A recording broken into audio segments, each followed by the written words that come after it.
The newest Activision Blizzard release, Diablo Immortal, has been met with a deluge of unfair criticism, and I've been aghast as I listened to countless raging man-babies and molten neckbeards covering the issue, jumping on that Blizzard-bashing bandwagon, all following each other like brainless lemmings. I'm going to give you a methodical dismantlement of every major claim so we can debunk once and for all this egregious misrepresentation of an excellent piece of entertainment.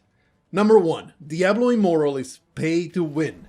This often repeated statement is categorically false. Every single gameplay item can be earned in-game without spending a single cent, and that's a fact. Let's take a look at every currency-enhanced system so we can disprove it piece by piece. First, there's the gold, of course, which drops everywhere all the time and lets you afford the basics like repair and vendor items, and it's involved in most transactions one way or another. You cannot buy gold outright, so this one's simple enough to say it isn't pay to win. Then there's the hilts, which the Battle Pass awards the player by doing things in-game and can be used to acquire crests, legendary crests, normal gems, reforged stones, aspirant keys, and simple charms. Most of these items are limited in the number you can get per day or week or month in order to level the playing field between all players, because Blizzard really cares about balance and they don't want the no-lifers to destroy the casuals in PvP. They really want skill to be a factor in Diablo Immortal. Now, players can buy the Empower Battle Pass, which does give players more rewards, but not additional hilts. Therefore, hilts are not pay to win.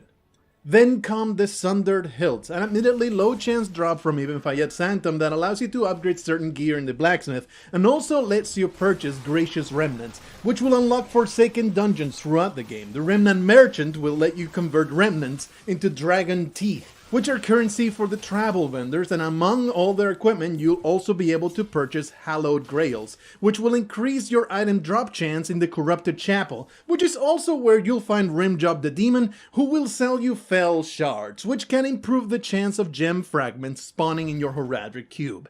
Now, Fell Shards and Remnants can be combined with hilts in the cube to produce Cosmic Rods, which you can consume in your Witch Cauldron to enhance drop rates of Arcane Dust, which you can give to Swamp Witch Meredith, alongside Dragon Teeth to purchase Bone Keys, which will raise the chance to unlock Cursed Chests in the Eternal Rifts. And at the Rift Vendor, you'll be able to buy Eldritch Pebbles, which can be slotted into rings for stat increases, or given to the Camp Enchantress to buy Hex Raiments, the main currency for transmutation in the game, and also used to purchase Unholy Tomes, which are needed to unlock mastery skills or can be read for a chance at Ancient Runes, which when slotted into the Despoiled chest at the end of a Forsaken dungeon within the Corrupted Chapel found in the Eternal Rifts, will give you a higher chance to get a Frothing Mongrel token, which you can exchange in the in-game shop for a 50 platinum payout once a day.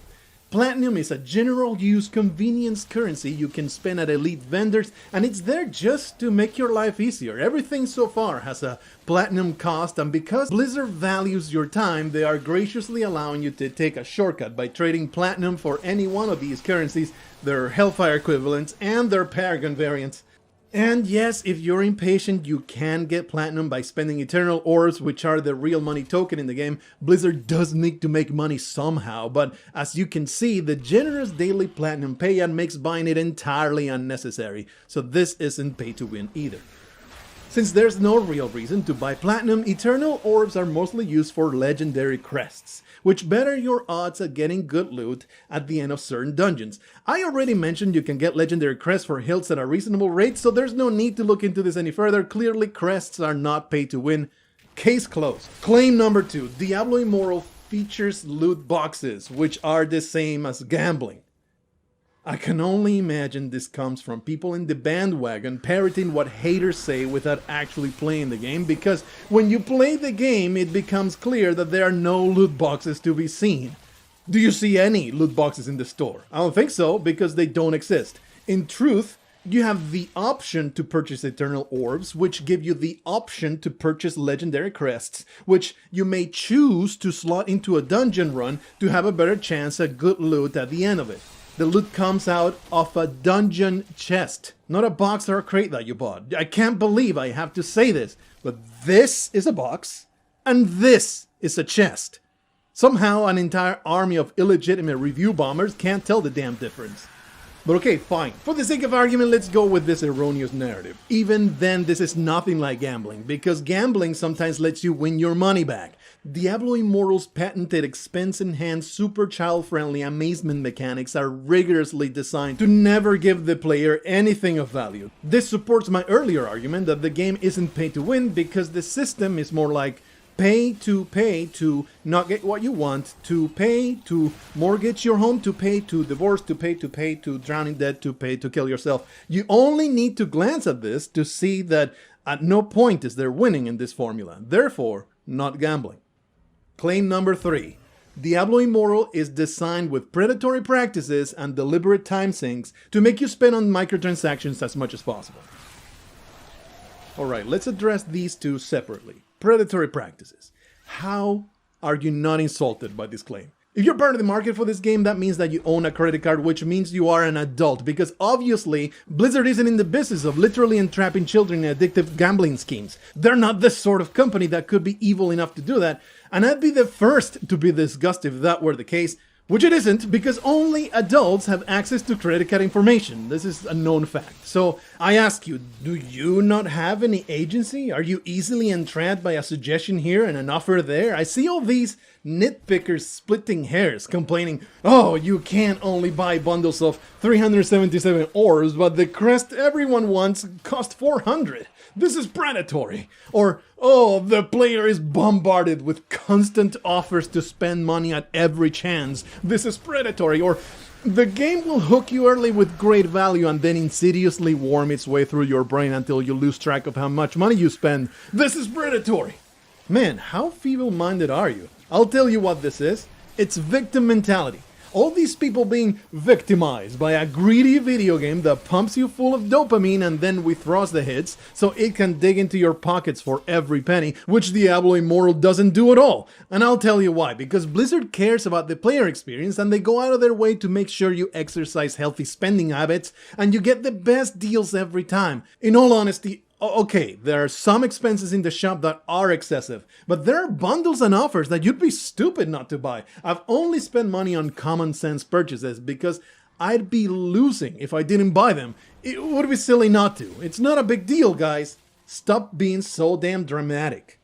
On the other hand, you have the deliberate time sinks claim, and this is where all the entitled casuals are telling on themselves. It's not frustrating on purpose, it simply takes some effort. It's funny because the people that complain about soft caps and diminishing returns and just how hard it is to grind upgrades in this game are the same Gamergate raging man children that will bitch and moan about Dark Souls ever including an easy game. I thought you were a hardcore player who doesn't play easy games for babies. Well, Diablo Immortal gives you the challenge of your literal lifetime. Seems to me that people complaining about this are simply not real gamers willing to commit their time to become a powerful Diablo Immortal player. And claim number 4, Diablo Immortal is just a bad mobile port of Diablo 3. This bit of slander is the most baffling of all and spits in the face of the hard-working developers who've poured the contents of their soul into Diablo Immortal. This being a whole new game of its own is demonstrated by the fact that you've actually been watching me play Diablo 3 all this time, and I am 100% certain every single one of you noticed that. This is Diablo Immortal. The differences are so obvious that it feels pointless to call attention to them, but I'm going to anyway because I'm dead set on debunking all the unwarranted hate. Number 1. The damage font in Diablo 3 is Book Antiqua, while Diablo Immortal uses Verdana. In conclusion, I hope I've properly shown you the correct way of thinking, and now all of you cheap-ass free-to-play scrubs can stop leeching off Blizzard's teeth and start supporting this amazing game the way it deserves. For instance, even though I didn't need to, I've personally chosen to max out my credit cards as a way to tell Blizzard, thank you for giving me the chance to support you, thank you for rewarding me with all these incredible 3-star legendaries. I haven't been lucky enough for that 5-star yet, but I'm waiting for the bank approval on that personal loan, which I've no doubt I'll get since I put the house down as collateral. And then I'll be able to show Blizzard the true magnitude of my support, and maybe then I'll finally get that 5-star. I mean, it's close. It's so close. The crests are so hot. I can feel it. I can't possibly stop supporting Blizzard just yet. The next run is gonna do it. Just one more. I'll go all out this time. I'm going to max out that Eternal Legendary Crest slot. Yes, of course I want to put 70 more. This is it. Please, Blizzard, please, this has to be it.